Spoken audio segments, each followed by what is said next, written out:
নমস্কাৰ।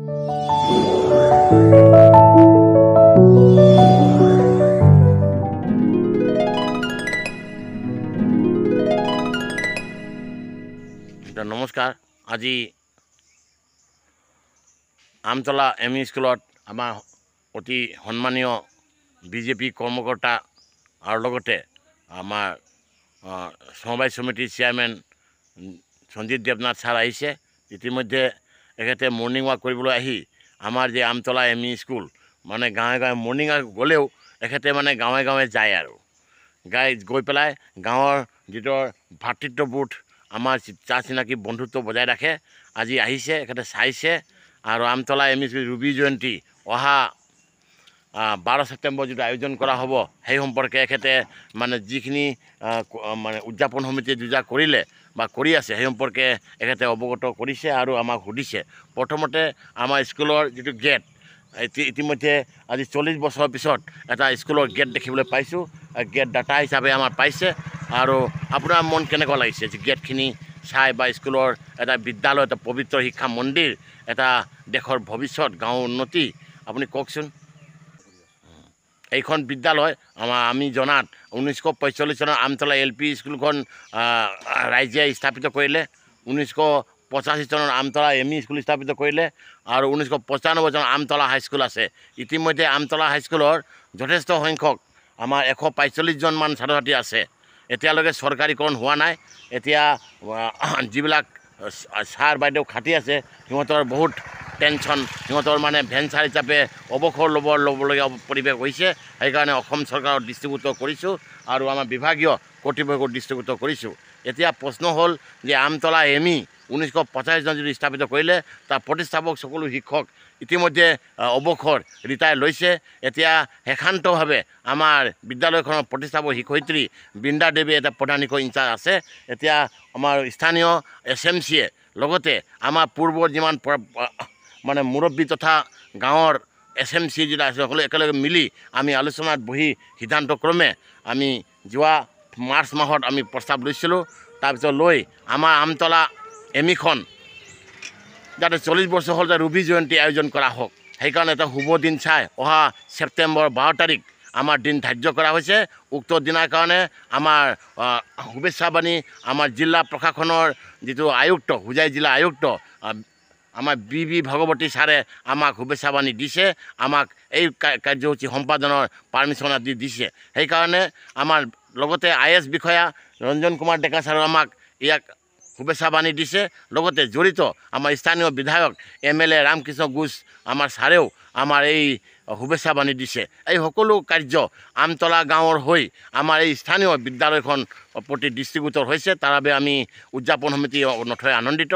এতিয়া আমাৰ বিশেষকৈ আগৰ যিটো হেডমাষ্টাৰ আছিলে, হেডমাষ্টাৰৰ দিনৰ যিটো অভাৱ, যিটো নথকা কিছুমান কাম, যেনেকৈ আমাৰ এটা বিদ্যালয় হ'লে প্ৰতি বছৰে আমাৰ স্মৃতি বেদী এখনত আমি শ্ৰদ্ধাঞ্জলি দিয়াটো আমাৰ ভাল দেখা যায়। যেনেকৈ আমাৰ গান্ধী জয়ন্তী আহে, যেনেকৈ আমাৰ শিশু দিৱস আহে, যেনেকৈ আমাৰ ভাৰতৰ হৈ, দেশৰ হৈ বা আমাৰ কমিটিৰে হৈ কিছুমানো বিয়োগ হৈ গ'লে সিহঁতৰ যদি স্মৃতি আমি যদি কোনোবা সোঁৱৰণিত যদি কিবা এটা আয়োজন কৰা হয় তেতিয়া পুষ্পাঞ্জলি শ্ৰদ্ধাঞ্জলি দিওঁতে এই বস্তুটো আমাৰ হ'লে ভাল হয়। সেইকাৰণে এখেতৰ দাতা হিচাপে জগন্নাথ প্ৰসাদ দেৱে এইটো দান কৰিছে। তাৰপিছত আমাৰ পাৰ্মানেণ্ট আমাৰ পকী পতাকা টাইলছৰ ইতিমধ্যে আমাৰ বনোৱা প্ৰায় আগবাঢ়ি আছে। তাৰপিছত গৈ আমাৰ গাৰ্ডেন যিটো স্কুলৰ যিটো নেকি ইক' ক্লাব গাৰ্ডেনৰ যিটো নেকি এইটো আধৰুৱা মানে অস্থায়ীভাৱে বাঁহ বেতৰ আছিলে, এতিয়া স্থায়ীভাৱে আমাৰ ডাটা ওলাই এতিয়া পকীকৰণৰ আমি এইটো কৰা হৈ আছে। তাৰপাছত আমাৰ প্ৰধান শিক্ষকৰ তালিকা, আজিলৈকে কিমান প্ৰধান শিক্ষক আছিলে তালিকা এটা থাকিলে ভাল হয়। তাৰপাছত আহিল আপোনাৰ প্ৰেচিডেণ্ট যে স্কুলৰ 1985 স্থাপন আজিলৈকে কিমান প্ৰেচিডেণ্ট আছিলে, এই গোটেইখিনি আমাৰ মাজত আহি এতিয়া তালিকা এটা অলৰেডি আমাৰ ডাটা ওলাইছে। তাৰপাছত গৈ আপোনাৰ স্কুলৰ বাহিৰৰ ন'টিছ ব'ৰ্ড, এইটো প্ৰাচীৰ পত্ৰিকা বুলি ক'ব পৰা যায় যে ন'টিছ ব'ৰ্ড এখন থাকিব লাগে। সেই ন'টিছ ব'ৰ্ডটো স্কুলখনত আমি দেখা পোৱা নাই। সেইকাৰণে ন'টিছ ব'ৰ্ডৰ ডাটা হিচাপে কঁঠালতলী এম ই স্কুলৰ প্ৰধান শিক্ষক P ব্ৰজমণি সিংহ ডাঙৰীয়াই আমাৰ ইয়াত দান কৰিছে। ইতিমধ্যে বিভিন্ন মানে শুভাকাংক্ষী আমাৰ দান দি এই অনুষ্ঠানৰ প্ৰায় 11টা আমি ডাটা পালোঁ। ইয়াকে কৈ আমি এই লগতে এইখিনি যিটো কাৰ্যসূচী সম্পাদন হ'ব ছেপ্টেম্বৰ 12 তাৰিখে বেলেগ স্থানীয় আমাৰ বিষয়া লগতে আমাৰ MLA ছাৰ, লগতে আমাৰ পঞ্চায়তৰ দায়িত্বত পোৱা কাৰ্যভাৰ পোৱা সভাপতি প্ৰমুখে আপোনাৰ আঞ্চলিক সভাপতি ইত্যাদিয়ে এই অনুষ্ঠানত মানে শুভ উদ্বোধক হিচাপে যোগদান দিয়া মই আশা কৰিছোঁ। এতিয়া আপোনাৰ দুই এষাৰ কৈ আমি আপোনাক আদৰিছোঁ, আপোনাৰ সুস্বাস্থ্য আৰু মংগল বিচাৰিছোঁ। পুনৰে আপোনাক ক'ব বিচাৰিছোঁ যে এই যে কাৰ্যসূচী আমি যে দাতা হিচাপে অনা হৈছে, তাৰ বাবে যুঁজা কৰোঁতে যথেষ্ট আমাৰ মানে কষ্টও হৈছে আৰু ভালো লাগিছে। আপোনাৰ পৰা দুই এষাৰ দিয়ক। সেই সকলো সামৰি ছেপ্টেম্বৰ 12 তাৰিখলৈকে আপোনাৰ আমাক খুব ভাল পাইছোঁ, আপুনি আমাক সহায় কৰি আছে ইমান দিন। আকৌ আমি MLAৰ লগতেও MLA কৰ্মকৰ্তাসকলেও MLA হৈও কিছুমান প্ৰতিনিধিত্ব কাম কৰি আছে।